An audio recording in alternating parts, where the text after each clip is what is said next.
Hello everyone and welcome to a new video from Your Overwatch. I'm Eddie the Chump and today we're going to be talking about my boy Zenyatta and how he's currently fallen out of favour. Now the background footage for today will be from Lord Jonak and Unko, two very famous Zen players who have taken to playing Ana a lot in this meta over Zen. We'll go into the reasons why in a minute, but just a quick note about this. Top tier players can often make using a suboptimal hero work in matchmaking because they're so mechanically good and the play is less organised than at the pro level. But for most of us, Zen has more than his fair share of problems that make playing him, how do I say this, problematic to say the least. First off, I want to say that Zen as a hero still has a good kit. Discord didn't overnight become rubbish and his charge shot is still very dangerous, etc. The problem is not with his power level, he remains strong. Zen's struggles stem from what's happening around him and how impractical it is for him to currently implement that good kit. It is almost exactly the same as what happened to Ana for the longest time, but in reverse.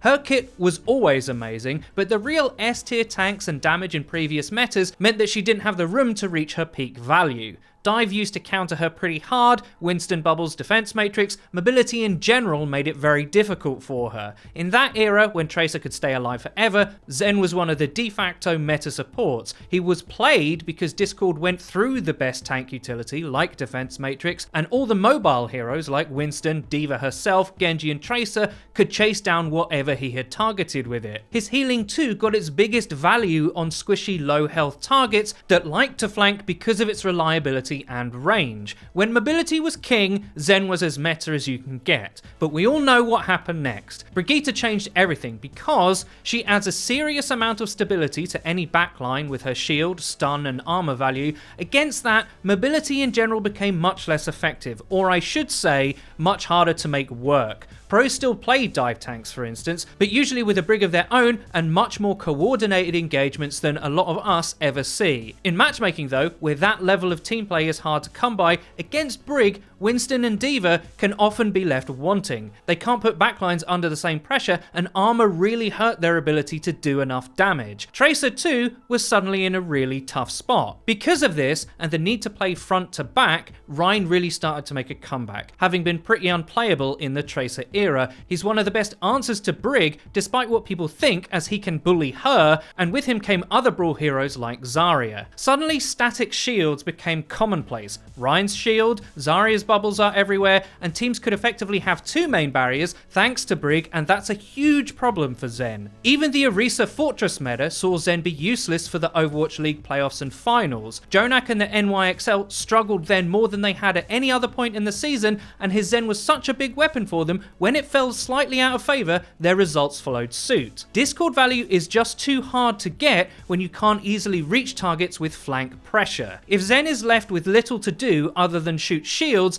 then he's not doing much and you're better off picking something else like Mercy or Ana. Zen really needs those damage angles of his own to create leverage or things to follow up on his utility. This, for all the reasons I just outlined, is much harder now. The same is not true for a hero like Ana. Unlike Zen's heals that work best on squishy flankers, she can easily prop up big brawling tanks as they're not that hard to hit, which is good because they need that bigger healing capacity. Her other utility, like anti-nade and sleep, is not only good with a brawl comp, but against it too. Take the 3 tank 3 support comp or GOATs as an example. That wants to bundle onto objectives and run teams over with speed, the brawling power of Brig, Rein and Zarya, and plenty of healing.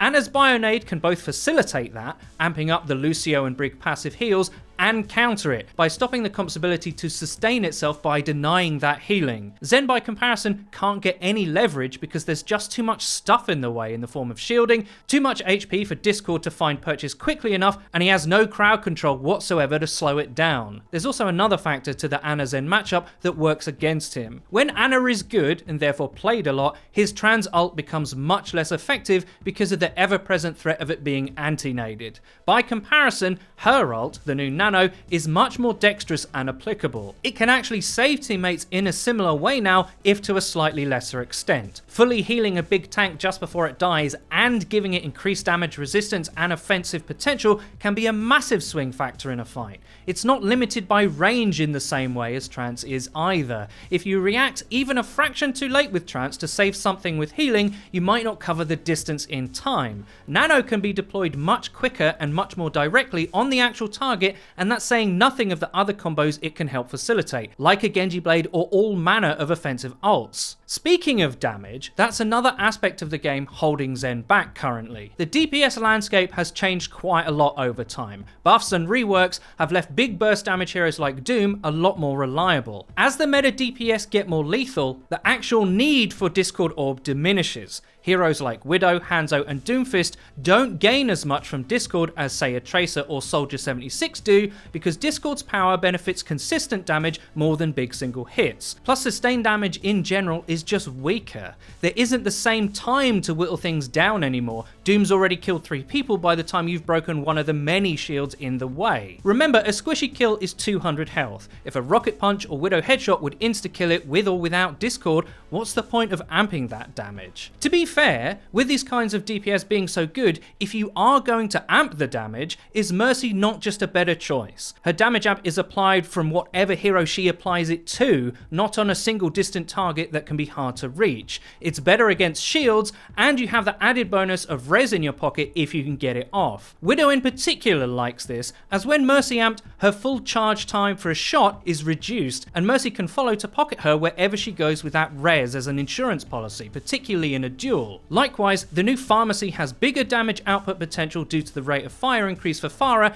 and it happens to be one of the go-to counters against ground-based brawl comps that Zen is already weak against. Zen, by comparison, doesn't have the same impact with or against a Pharah, and that's a bit of an issue. But if we're being honest, this is looking at the damage conversation from only one angle, where Zen is looking to help DPS players out. But let's be real here, Zen is also one of the weakest supports against a lot of the meta burst DPS. Zen has always hated snipers because he's so slow and easy to hit, and he gets straight farmed by Doomfist and Sombra, which is a serious problem because they're amazing right now. All the other supports have more favourable interactions with them. Ana can sleep and anti-nade Doom into irrelevance if she's good enough. Lucio, it's true, doesn't like being hacked by Sombra, nobody does really, but his mobility gives him a better chance of avoiding her in the first place, and he can frustrate Doom with boops and making himself harder to hit. Zen is a sitting duck by comparison.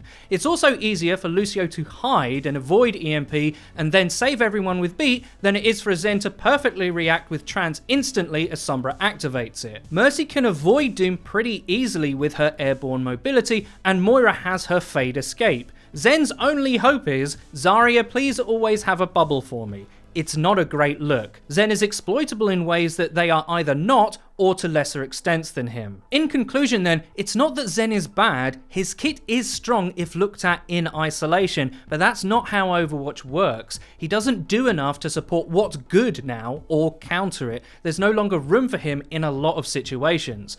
Ana props up Brawl and can counter that, is a soft answer to Pharmacy, can combo with all manner of DPS ults, can protect herself, and can at least limit Brig from taking over a game somewhat with big antis. Lucio is more relevant than ever as he's a cornerstone of getting tanks where they need to be quickly, is hard to pin down, and can duel or avoid the most meta DPS. Mercy, despite the perception that she's weak, still has parts of her kit that if used with the right synergies in the right places can devastate teams, and Moira at the very least has big heals and is much harder to isolate than Zen, even if I don't think she's strong. Brig is only nominally a support as she's so good at so many things. I don't think it's actually fair to compare her to Zen. Shield, stun, burst healing, rally armor, and insta-kill combos. Zen literally hates all of those things. Zen misses Tracer like a fallen soulmate. In fact, mobility in general is something that he pines for. Genji, Winston, and D.Va still get played, but it's different than it was before. Sure, Winston is still good at chasing down those discords, but both him and Genji also benefit from Nano being so good. Genji, for example, doesn't go in the same way that he used to because he can't, but rather now spends most of his time poking at range to farm Blade, and Ana just works so much better with that playstyle. There is one area where you can still arguably play Zen, and that's with Mercy on maps where double sniper used to work. maps like Gibraltar with its high ground and angles mean that Discord can actually get some value. Maybe not against Double Sniper because Zen hates those heroes, but in positions where he can get those damage angles to work because the layout naturally facilitates it. In those scenarios where Dive can make room for his ranged supportive damage, he's not totally useless. You can even roll back the years by having Res bail you out and double damage amp to shred things down like you're one of those snipers yourself. That is, of course, depending on you not being repeatedly deleted by an actual sniper. I think in all honesty, it's going to take some fairly serious meta shifts to bring Zen back around again in a major way,